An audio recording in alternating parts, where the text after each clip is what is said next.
ಆಮೇಲೆ ನಾವು ಯಾರ ಹತ್ರ ಯಾವ ಥರ ಇದು ಮಾತಾಡಬೇಕು ಏನೋ ಡಾಕ್ಯುಮೆಂಟ್ಸ್ ಏನೇ ಆಗಲಿ ಮುಂಚೆ ನಾನು ಬ್ಯಾಂಕ್ಗೆ ಏನಕ್ಕೆ ಹೋದ್ರೆ ಬೇರೆ ಹತ್ರ ಬರ್ಸ್ತಾ ಇದ್ದೆ. ಇವಾಗ ಇಲ್ಲಿ ಬಂದಮೇಲೆ ಸ್ವಲ್ಪ ಅಕ್ಷರ ತಪ್ಪಾಗುತ್ತೆ, ಆದರೂ ಕ್ಲೀನಾಗಿ ಬರ್ದು ನಾವೇ ದುಡ್ಡು ಹಾಕಿದ್ದು ಇದು ಇಲ್ಲ ಏನೇ ಆಗಲಿ ಡ್ರಾ ಮಾಡಬೇಕಾದ್ರೆ ಏನೇ ಹಾಕಾದ್ರೂ ನಾವೇ ಮಾಡ್ತೀವಿ. ಸ್ವಲ್ಪ ತಿಳುವಳಿಕೆ ಬಂದಿದೆ, ಚೆನ್ನಾಗಿದೆ. ಕ್ಲಾಸಸ್ ಬರೋದಕ್ಕೂ ಸ್ವಲ್ಪ ಒಳ್ಳೆಯದಾಗಿದೆ. ಯಾವ ಥರ ಮುಂದೆ ಹೋಗಬೇಕು ಅಂತ ತುಂಬ ಮಾಹಿತಿ ಕೊಟ್ಟಿದ್ದೀರಾ ಮೇಡಮ್.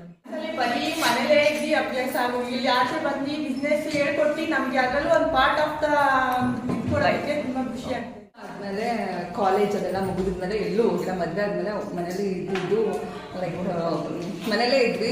ಹೌಸ್ ವೈಫ್ ಆಗಿರೋದ್ರಿಂದ ಮನೇಲೇ ಇದ್ವಿ. ಸೊ ಇಲ್ಲಿ ಬಂದ್ಮೇಲೆ ಮತ್ತೆ ರೀಕಾಲ್ ಆಗಿರೋ ಥರ ಲೈಕ್ ಬಿಸ್ನೆಸ್ ಯಾವ ಥರ ಸ್ಟಾರ್ಟಪ್ ಮಾಡಬೇಕು, ಯಾವ ಥರ ಸ್ಟಾರ್ಟಪ್ ಮಾಡಿ ಅದರಲ್ಲಿ ಏನೇನು ಪಾಯಿಂಟ್ಸ್ ಇರುತ್ತೆ, ಡಾಕ್ಯುಮೆಂಟ್ಸ್ ಯಾವ್ದಾವ್ದು ತೊಗೊಳ್ಬೇಕಾಗುತ್ತೆ ಇದರಲ್ಲಿ, ಮತ್ತು ನಾವಿನ್ನ ಇದರಲ್ಲಿ ಯಾವ್ದಾವ ಥರ ಮಾಡೋದಕ್ಕೆ ಏನೇನು ಬೇಕಾಗುತ್ತೆ ಡಾಕ್ಯುಮೆಂಟ್ಸ್ ಅಂತೆಲ್ಲ ಹೇಳ್ಬಿಟ್ಟು ಇದರಲ್ಲಿ ತುಂಬ ತಿಳಿಸ್ಕೊಟ್ಟಿದ್ದಾರೆ. ಆ್ಯಂಡ್ ಸ್ಟಾರ್ಟಪ್ ಮಾಡಿದ್ಮೇಲೆ ಅದರಲ್ಲಿ ಯಾವ್ಯಾವ ಥರ ಡಿಪಾರ್ಟ್ಮೆಂಟ್ಸ್ ಇರುತ್ತೆ, ಅದರಲ್ಲಿ ಯಾವ್ಯಾವ ಥರ ವರ್ಕ್ ನಡೆಯುತ್ತೆ ಅಂತ ಹೇಳಿ ತುಂಬ ಥರ ತಿಳಿಸ್ಕೊಡ್ತಾರೆ. Thank you.